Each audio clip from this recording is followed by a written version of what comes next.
be the names of the mighty men whom David had. The Tachmonite that sat in the seat, chief among the captains. The same was Adino the Esmite. He lifted up his spear against 800, whom he slew at one time. And after him was Eleazar the son of Dodo, the Yahawahite, one of the three mighty men with David, when they defied the Philistines that were there gathered together to battle, and the men of Israel were gone away. He arose and smote the Philistines until his hand was weary, and his hand clave unto the sword. And the Lord wrought a great victory that day, and the people returned after him only to spoil.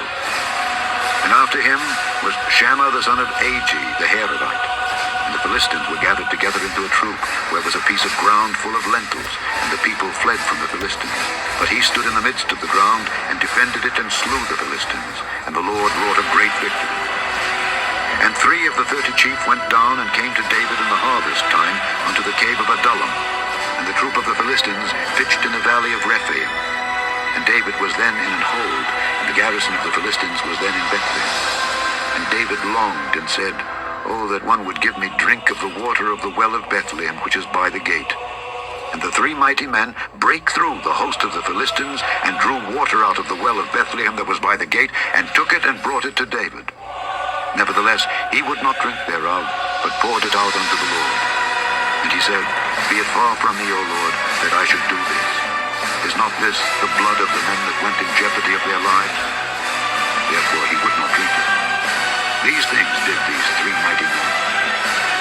And Abishai, the brother of Joab, the son of Zeruiah, was chief among 3. And he lifted up his spear against 300, and slew them, and had the name among 3. Was he not most honorable of 3? Therefore he was their captain. Howbeit he attained not unto the first 3. And Benaiah the son of Jehoiada, the son of a valiant man of Kabzeel, who had done many acts, he slew 2 lion-like men of Moab. He went down also and slew a lion in the midst of a pit in time of snow. And he slew an Egyptian, a goodly man. And the Egyptian had a spear in his hand, but he went down to him with a staff, and plucked the spear out of the Egyptian's hand, and slew him with his own spear.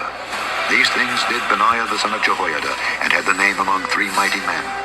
He was more honorable than the 30, but he attained not to the first 3. And David set him over his guard. Asahel the brother of Joab was one of the 30.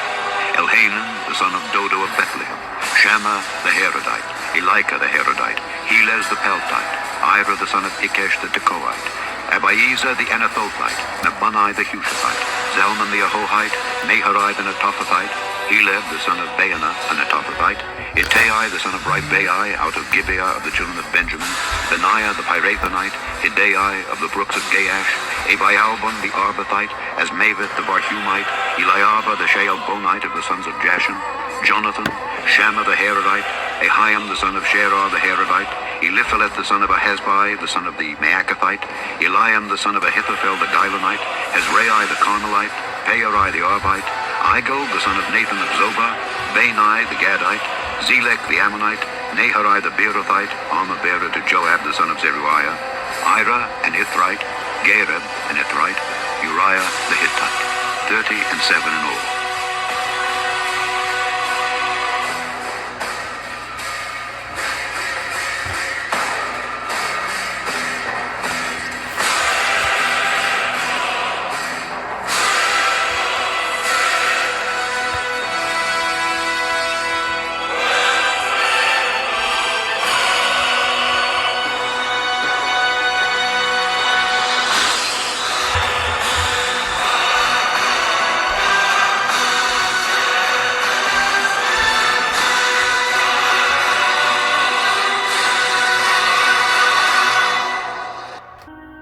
Shalom, Shalom. The title of this lesson is Yahawah is a man of war, and Yahawashi comes as a man of war, like his father.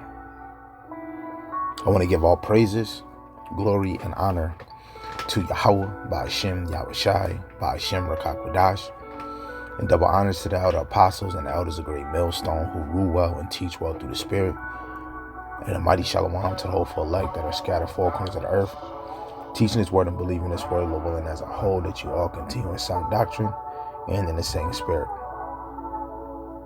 Lord willing, this is an edifying lesson.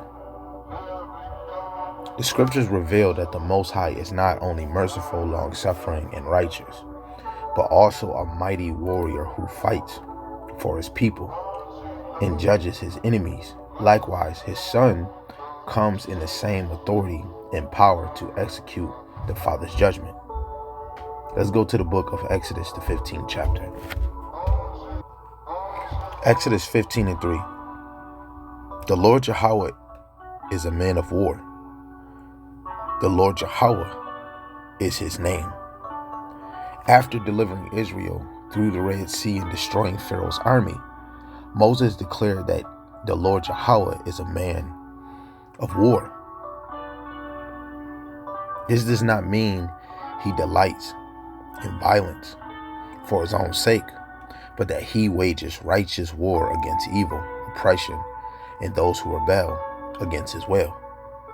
In Yahawah, he fights for his people. When we slide back to Exodus, the 14th chapter, verse 13 and 14, and Moses said unto the people, Fear ye not, stand still and see the salvation of the Lord Yahawah, which he will show to you today. For the Egyptians whom ye have seen today, ye shall see them again no more forever. The Lord Yahawah shall fight for you, and ye shall hold your peace. And Israel did not defeat Egypt by their own strength. Yahawah fought the battle. And same how we read in this in the ancient times, imagine how the Lord is going to fight for us in this time, because there's going to be a greater deliverance in this end time. And it's going to be somewhat shadowed just like Egypt, but it's going to be greater. This is Deuteronomy 20:4. It says, For the Lord Yahawah, your power, is he that goeth with you to fight for you against your enemies to save you. The victory always belongs to Yahawah Ba'Shem Yahawashi. And of course, we give him praise for fighting for us. Psalms 24 verse 8, it says, Who is this king of glory? The Lord Yahawah strong and mighty. The Lord Yahawah mighty in battle. In NLT, it shows that invincible in battle. Because truly, nobody can beat the Lord. Especially were created. He declared the end from the beginning.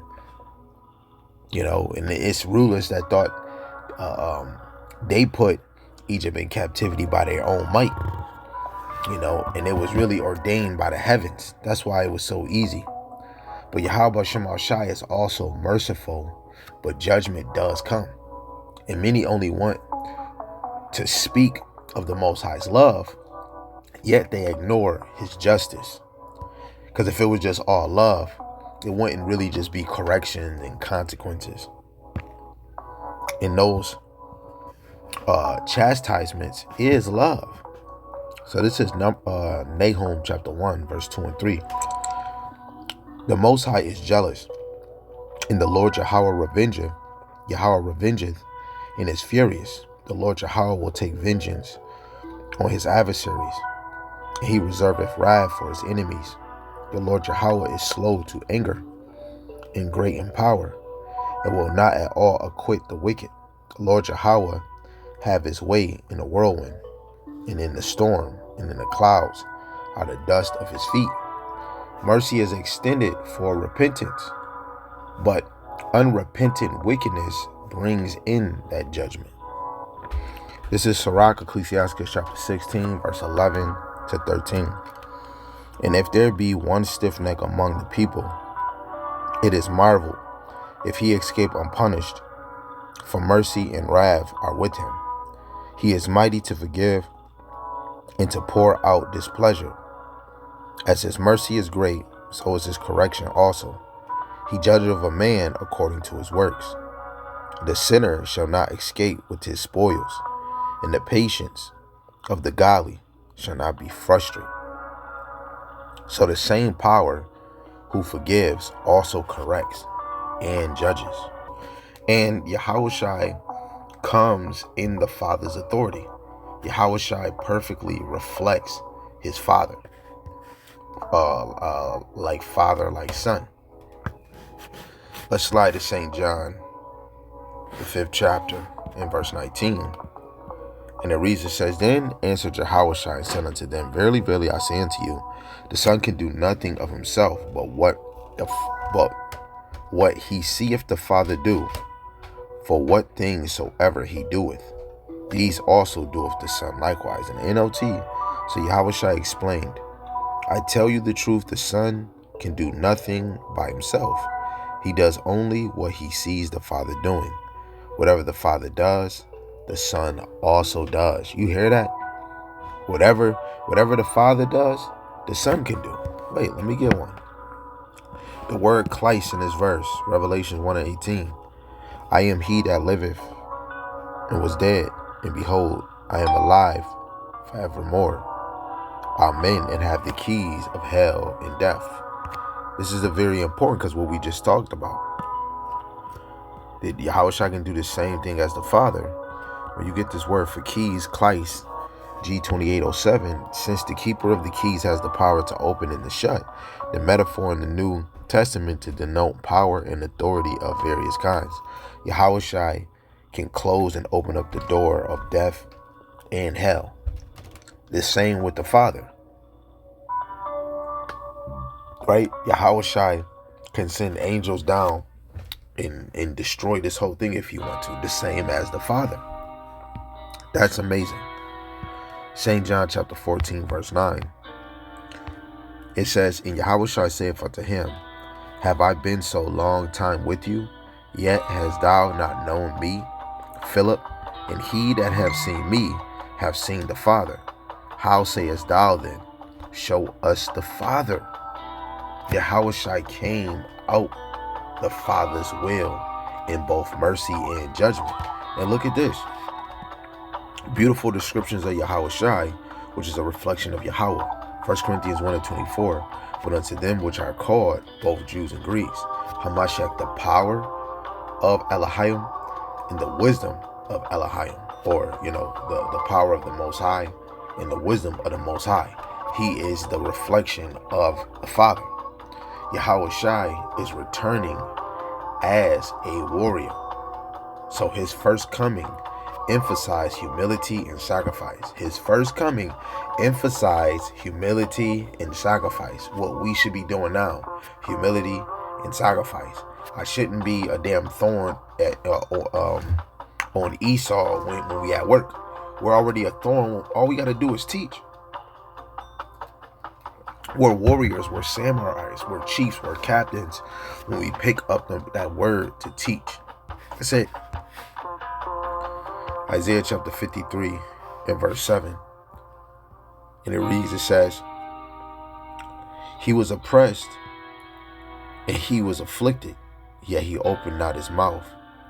He is brought as a lamb to the slaughter, and as a sheep before her shears is dumb. So he openeth not his mouth. So his second coming is entirely different from when he first came, right? Let's actually get this before I believe on getting Wisdom of Solomon. This is Revelations, the 19th chapter, starting at 11. It says,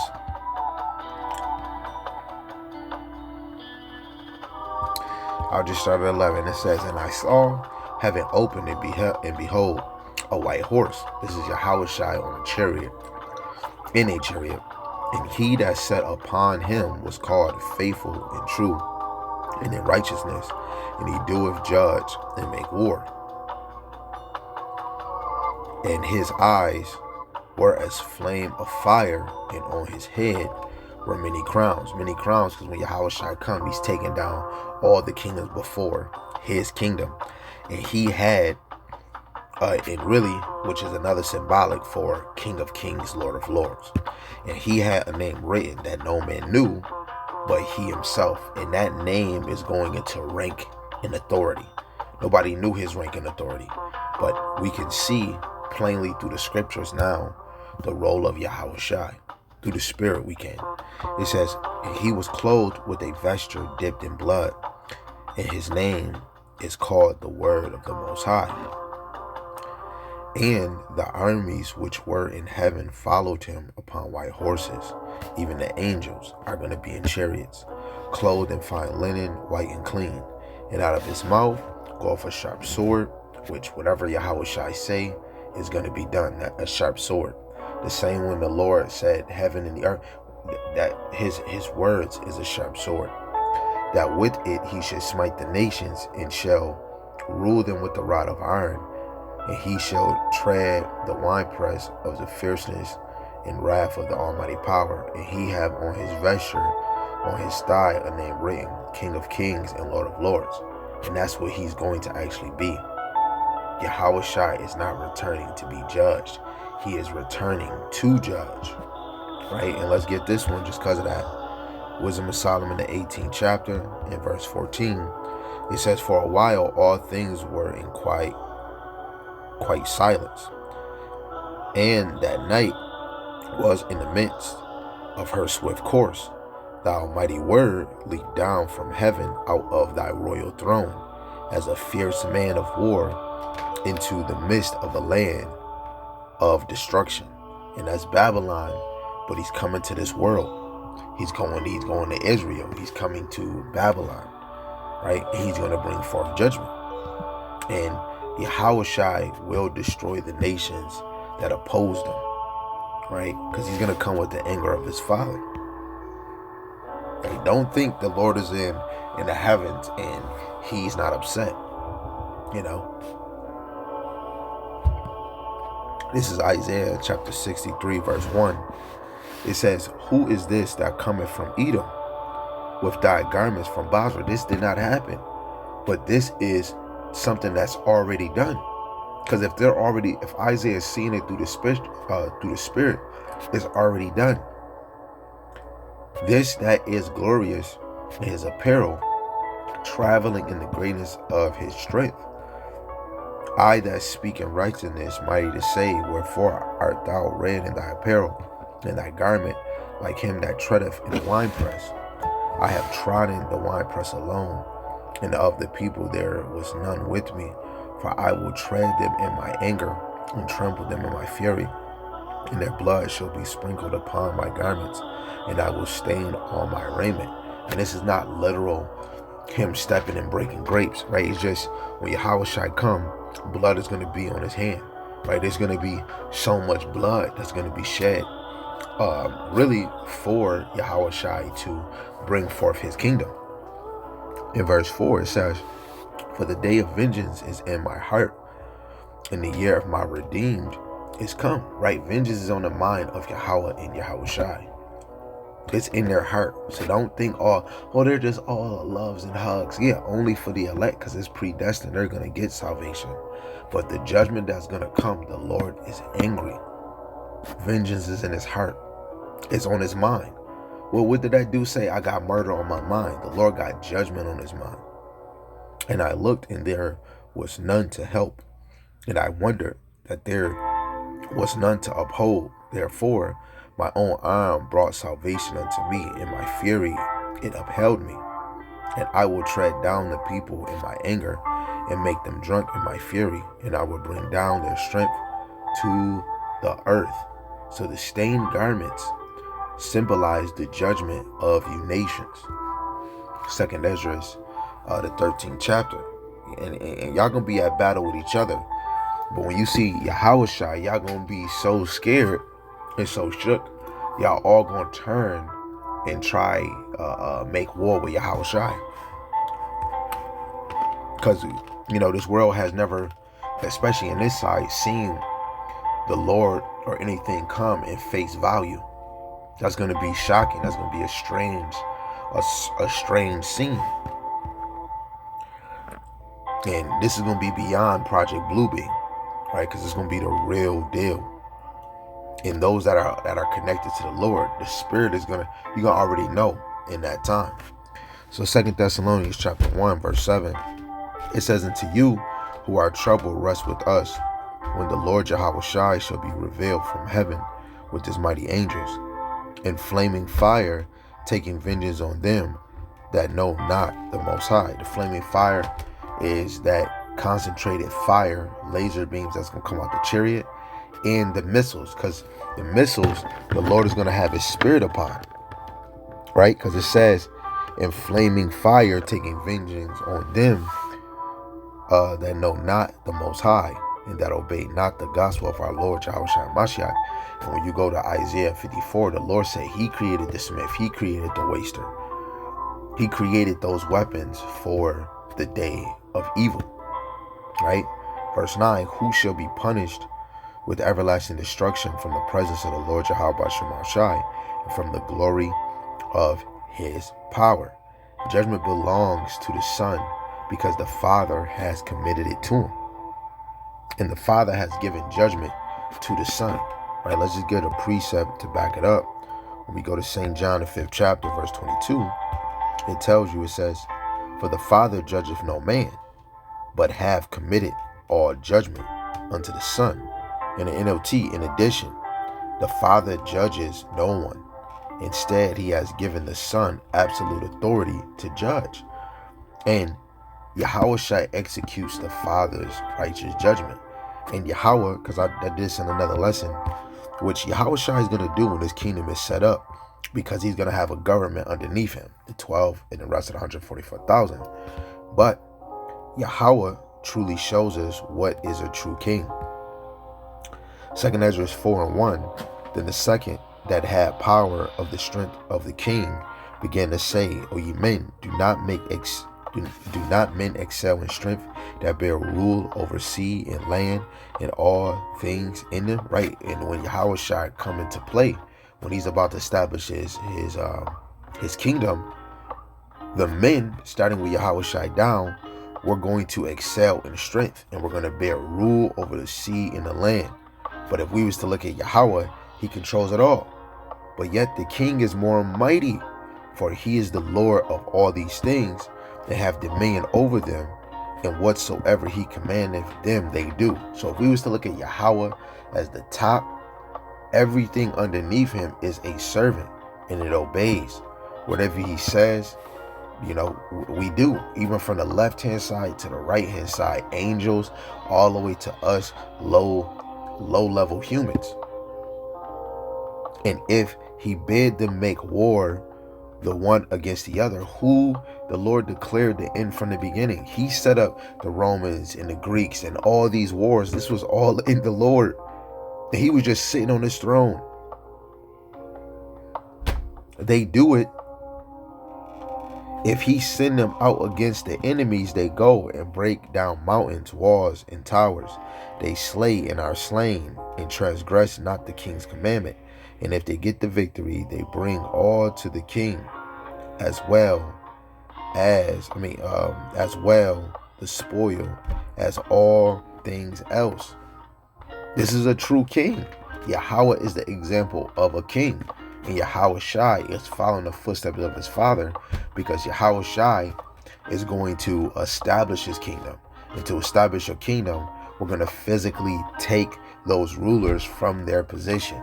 That's how you set up a new kingdom. You got to remove what's done away and usher in what's new. And the heavenly armies is going to follow Yahawashi. And we already read that, but let's read it again. Revelation 19:14, it says, and the armies, which these is the heavenly host, the armies which were in heaven followed him upon white horses, clothed in fine linen, white and clean. And these angels going to have their own individual chariots too. The holy angels are going to accompany Yahawashi in judgment, and the rest of the elect, that was in the spirit world, that's going to be considered the elect on his side. You're going to come back with Yahawashi, changed, especially those that were the men of the Lord. In Matthew 25, verse 31, I'll read 31. It says, when the Son of Man shall come in his glory, and all the holy angels with him, then shall he sit upon the throne of his glory. And we're going to be changed into the same glory of Yahawashi. But every knee is going to bow to Yahawashi, especially when he established his reign. So second, this is Philippians chapter 2 and verse 9. It says, wherefore the Most High also have highly exalted him and given him a name which is above every name, that at the name of Yahawashi every knee should bow, of things in heaven and things in the earth and things under the earth, and that every tongue should confess that Yahawashi Mashiach is Lord, to the glory of the Most High, the Father. Right? Every knee is going to bow at Yahawashi. His authority is universal. How people know Marvel or Thanos, all these people from different galaxies, we're all, and from 1,000 years, from another 1,000, 2 years, man, a century, however long brothers is alive, we're gonna know about Yahawashi. But let's get Isaiah the 45th chapter in verse 23. And that's the thing about what Yahawashi is about to do. And usually even in history, it was always known that a king overtook this power. Oh, David, they defeated the Philistines. It's going to be known what Yahawashi about to do. Man, it's Isaiah 45 verse 23. I have sworn by myself, the word is gone out of my mouth in righteousness and shall not return, that unto me every knee shall bow, every tongue shall swear. What belongs to the Father is manifested through the Son, revealed through the Son. Yahawashi manifested the Father's name. Guess what? It's going to be revealed. How's it going to be revealed? Because those sheep is going to come in this truth in that name. They're going to speak in that name. They're going to pray in that name. They're going to really believe in that name. They're going to be willing to die for that name. And Yahawashi will defeat the final world powers. Starting with Esau, Edom, Revelation 17 verse 14. It says, and these shall make war with the Lamb, and the Lamb shall overcome them, for he is the Lord of lords and King of kings, and they that are with him are called and chosen, are faithful. And these are the elect, starting with the 144,000. But it says, these shall make war with the Lamb. Gotta do it. We must do it. Second Ezra, the 13th chapter. They're gonna make war with them. So when you go to verse 3, 2 Ezra 13 and 3, and I beheld, and lo, that man waxed strong with the thousands of heaven. Revelations 19:14, the angels coming down, or the heavenly hosts. These are the thousands. And when he turned his countenance to look, all the things that were seen under him, all the things trembled that were seen under him, and whensoever the voice went out of his mouth, all they that burned his voice, like as the earth faileth when it filleth the fire. Right? Whatever he say the trade is going to do. Right? And after this I beheld, and lo, there was gathered together a multitude of men out of number from the four winds of the heaven to subdue the man that came out of the sea. But I beheld, and lo, he had graved himself a great mountain and flew upon it. But I would have seen the region or place whereout the hill was graven, and I could not. And after this I beheld, and lo, all they which were gathered together to subdue him were so afraid, yet durst fight. They still fought how afraid they was. That's how real it's going to be when Yahawashi come on the scene. And the kings of this world cannot defeat the king appointed by the Father. And Yahawashi is not going to meet none of us as a man. And we already know Yahawashi is greater than what he was when he was stepping on the earth. I can't wait to see Yahawashi. I really can't. This is Isaiah 47 verse 3. Thy nakedness shall be uncovered, yea, thy shame shall be seen. I will take vengeance, and I will not meet thee as a man. Right? He's going to come with full power. Full power. And he can do whatever he want. And the Lord going to allow, Yahawashi, the angels, and you elect men to play around. When the Lord, Yahawashi, can just destroy this faster than Thanos snapping his fingers. Psalm chapter 2 verse 2, it says, the kings of the earth set themselves, and the rulers take counsel against the Lord Yahawah and against his anointed, saying, let us break their bands asunder and cast away their cords from us. He that sitteth in the heavens shall laugh, and the Lord Yahawashi shall have them in derision. Then shall he speak unto them in his wrath, and vex them in his sore displeasure. Verse 9. Thou shalt break them with the rod of iron. Thou shalt dash them in pieces like a potter's vessel. So Yahawashi, this is a prophecy, on Yahawashi, but it's going to be fulfilled. Is going to be fulfilled in Yahawashi's reign. This is going to be fulfilled in Yahawashi's reign. Right? And hey, Lord willing, we'll be able to see it, man. Lord willing, we'll be able to see it. So let's get Revelations 19. Because the saints rejoice in the Lord's righteous judgment. This is why brothers is speaking about judgment. Oh, why you want Babylon? Because it's going to be righteous judgment. Revelation, the 19th chapter, verse 1 and 2. And after these things, I heard a great voice of much people in heaven saying, Hallelujah. Hallelujah. Salvation and glory and honor and power unto the Lord Yahawashi our power. For true and righteous are his judgments. For he have judged the great whore. Who's the whore? America. Like a whore is somebody that's letting everybody in. And most whores is taking money, And I had to just break that example because you got some that's doing it for free and you got some that's doing it for money. And when you go into Revelation 18, this place is getting rich and delicate. America makes trade with other nations. So verse 2 again, it says, for true and righteous are his judgments. For he have judged the great whore, which did corrupt the earth with her fornication, and have avenged the blood of his saints. Have avenged the blood of his servants at her hand, right? The servant starts with the men of the Lord. The men of the Lord is a key piece to this. They are under example under Yahawashi. And then it comes to you other believers that are a part of this body. When you look at in the time of the Roman captivity, they were stopping the men of the Lord that were teaching, that were spreading these words.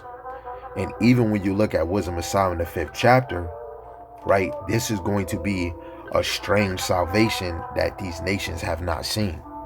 And let's just get it. I think we still got some time. Wisdom of Solomon, chapter 5, verse 1, it says, then shall the righteous man stand in great boldness. The only way we're going to stand out, Revelation 11:11, is to get that breath of life that was put into Adam. Right, that spirit that flows ever living water, or the spirit that makes us alive. St. John 6:63. Before the face of such as have afflicted them, and made no account of his labors. And we're standing up from the low Edomites all the way to the top ones that actually got their wealth from slavery and everything else in the past that they did to the southern and northern kingdom. When they see it, they shall be troubled with terrible fear, and shall be amazed at the strangeness of his salvation, so far beyond all that they look for. And they, repenting and groaning for anguish of spirit, shall say within themselves, this is he whom we have sometimes in derision and a proverb of a reproach. They're going to say this speaking to you, elect, because as a whole, because in this verse it said this was he. And we're considered Jacob. We're considered Jerusalem, right? We are a body. And that body is Jacob. That body is Jerusalem. That body is Yasharella. It is Israel. Israel is a he, right? It says, how is he? No, Salaki, verse 4. We fools counted his life madness, and his end to be without honor. How is he numbered among the children of the Most High? And his lot is among the saints. How? How is this? They cannot understand it. They can't get it, but it wasn't for them to get it. Let's get another one if we can. Let's slide over to the book of Romans, 12th chapter, verse 19. Dearly beloved, avenge not yourselves, right? We can't do nothing. Sit your ass down, soak in this word, walk it, live it, believe it, do it over again. Okay? Dearly beloved, avenge not yourselves, but rather give place unto wrath. For it is written, vengeance is mine, and I will repay, saith the Lord Yahawashi. Even when the Lord tap you in and enable your spiritual powers, that's still the Lord. Us doing our own is like what Jake trying to do now. Well, let me go kidnap 5 Edomites, and because of what they did. Yo, you're low level. And what is you doing getting your own vengeance? And these 5 low lives ain't nothing. Ain't nothing.